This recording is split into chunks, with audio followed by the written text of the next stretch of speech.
3, 2, 1, action. Halo warga Asman, berjumpa lagi di podcast Ruang Asman, satu ruang sejuta cerita. Hari ini kita kedatangan tamu yang sangat istimewa. Guru Bahasa Inggris di SMK Sulaimania, Bapak Us Sehabudin MPD. Selamat datang Bapak. Oke, terima kasih. Apa kabar Bapak? Alhamdulillah baik. Alhamdulillah ya. Kegiatan sebelum kesini apa tuh Pak? Tadi sudah melaksanakan pembuatan video di sekolah di atas. Alhamdulillah berjalan baik. Alhamdulillah ya, sangat walaupun sibuk tapi alhamdulillah sudah bisa menyempatkan hadir di sini. Terima kasih. Iya, banyak, pasti Bapak. harus hadir untuk mendukung. Iya, terima kasih sudah mendukung Oke, podcast pasti. kami. Hari ini kita mau berbincang-bincang mengenai pendidikan nih. Ya, Nah, siap. mengenai mutu pendidikan atau kualitas pendidikan. Nah, kan banyak nih pemahaman atau beragam pemahaman atau pandangan mengenai mutu pendidikan. Ya. Kalau menurut Bapak sendiri, mutu pendidikan itu apa? Iya. Mutu itu lebih cenderung sama dengan kualitas. Iya.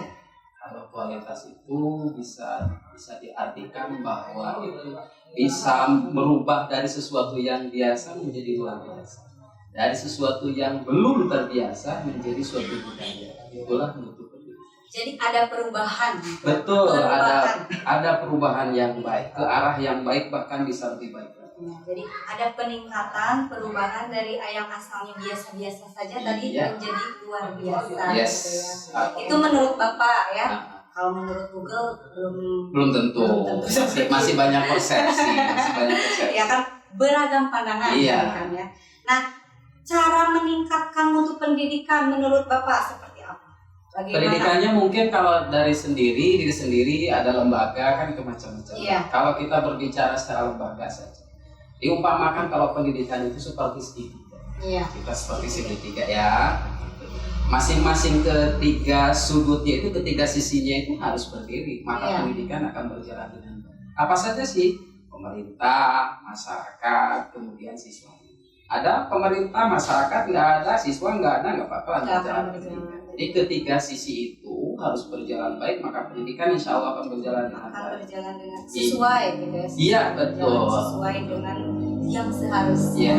Berarti peran ketiga itu pemerintah, masyarakat, kemudian siswa, Siswa. memang harus gitu. Harus ada. Harus. Masyarakat termasuk orang tua mungkin. Iya, betul. Orang tua dan lingkungan yang ada di sekitar itu juga termasuk masyarakat Harus mendukung. yang mendukung terhadap proses pendidikan.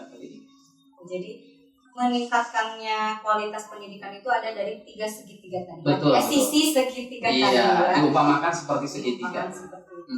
Komponennya apa saja tuh Pak? Komponen untuk komponen dalam mutu pendidikan itu apa saja? Ya tadi itu yang tiga itu. Oh, yang tiga itu itu komponen. adalah bagian merupakan komponen dari pendidikan. Selain memang bagian-bagian yang lain gitu ya. Kalau pemerintah kan nanti menyediakan sarananya. Kemudian juga pendidiknya dalam artian di sini gurunya juga harus sesuai dengan backgroundnya, apa yang dia ampu, kemudian apa yang dia berikan materi kepada peserta didik. Itu kan merupakan suatu usaha ataupun komponen yang dilakukan suatu lembaga untuk mensukseskan suatu pendidikan. Jadi guru dan jajarannya termasuk ke pemerintah. Iya, betul, masuknya ke pemerintah. Masuknya ke lembaga gitu ya, Betul. lembaga itu pemerintah. Kalau misalnya peran orang tua itu sendiri, Iya, orang tua contoh cara mendukungnya gitu ya. cara mendukungnya banyak. Pada awal peserta didik itu dititipkan di suatu lembaga, maka seharusnya memang ada ijab qabul, istilah bahasa Arab itu. Ijab qabul, menyerahkan kembali dari pihak orang tua kepada lembaga bahwa orang tua tersebut tidak mampu ataupun belum mampu melaksanakan pendidikan sesuai dengan kurikulum yang dibuat oleh pemerintah, sehingga timbullah legalitas mengenai adanya ijazah. Nah, di sanalah awalan dari orang tua untuk melakukan kontribusi terhadap kemajuan pendidikan atau pelaksanaan pendidikan. Jadi harusnya orang tua itu tidak hanya cul gitu ya, Betul, sekolah teh betul, cul betul. baik ya. Iya, betul. Jadi harus benar-benar mendukung mulai dari penerimaan, penyerahan sampai lulus nanti Iya. seperti itu ya, supaya enak di keduanya gitu. Betul. Banyak sekarang permasalahan kan yang timbul, misalnya ada suatu saat dipanggil orang tua oleh sekolah, kesannya itu ada permasalahan. Padahal kan itu diajak berbicara, diajak berdiskusi untuk merumuskan tindakan apa yang akan ditempuh antara orang tua dengan pihak sekolah untuk pengembangan amanat menjadi peserta didik yang baik sesuai dengan harapan itu bisa terlaksana. Jadi benar-benar peran orang tua, masyarakat, lingkungan itu benar-benar berperan ya dalam pendidikan. Iya, sangat diperlukan. Apalagi terhadap kualitas pendidikan ya. Selain dari pemerintah. Pemerintah kan memang harus gitu ya. Iya. Bayangkan saja misalnya hal seperti ini, bisa seperti ini. Ada seorang orang tua yang mempunyai kendaraan, diparkirkan hanya bayar 2.000. Tapi anak diparkirkan di sekolah dari mulai jam 7 sampai jam 3 tidak ada pembiayaan apapun. Bahkan tujuannya bukan ke arah pembayaran, tapi lebih pada kontribusi untuk bekerja sama, itu maksudnya. Memang harus saling bekerja sama ya, intinya untuk meningkatkan mutu pendidikan. Betul. Ya, terutama di Indonesia ini ya, khususnya di SMK kita gitu ya Pak ya. Jadi harus ada kerjasama yang tadi perumpamaan Bapak segitiga itu, pemerintah, masyarakat dan siswa sendiri. Mengapa sih pendidikan itu harus memiliki mutu atau kualitas? Ya karena harus ada, di agama kan disampaikan bahwa kalau sama dengan hari ini kan rugi. Nah, kalau berbeda ataupun ada peningkatan maka itu orang yang baik. Demikian pula dengan pendidikan, maka senantiasa harus ada mutunya, kualitasnya itu bisa meningkat. Tapi di balik mutu peningkatan itu ada elemen-elemen juga yang harus diperlukan. Betul sekali ya. Jadi memang segala sesuatu itu harus ada penilaiannya. Iya. Kemudian harus ada perubahannya tadi ya. Betul. Balik lagi ke perubahan. Karena kan siswa juga disekolahkan ingin ada perubahan. Betul, ya. betul. Itu termasuk ya pendidikan itu sendiri ya di dalamnya. Siap. Di mutu pendidikan ini kan pasti ada lembaga yang menaunginya ya Pak ya.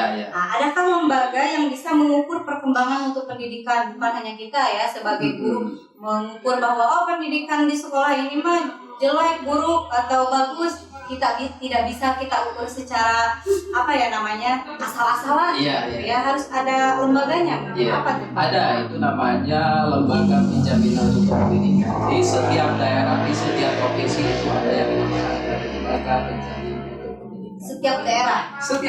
Dan itu juga ada programnya masing-masing disesuaikan dengan kondisi pendidikan yang ada di daerah tersebut.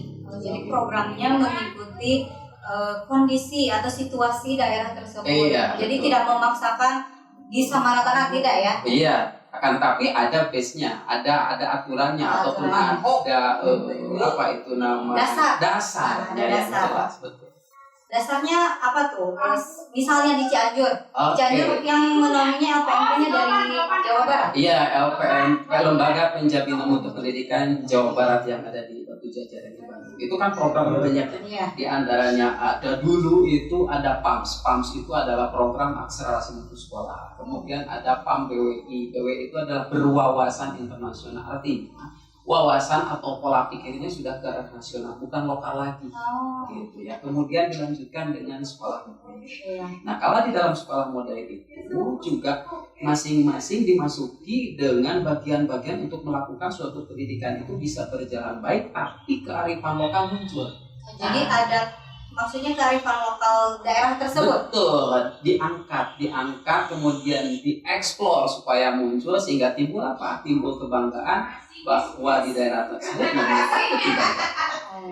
Jadi konteksnya lebih ke daerah sendiri, betul. Ke daerah sendiri. Salah satunya tadi program yang sedang atau sekarang yang ada yang terlaksana.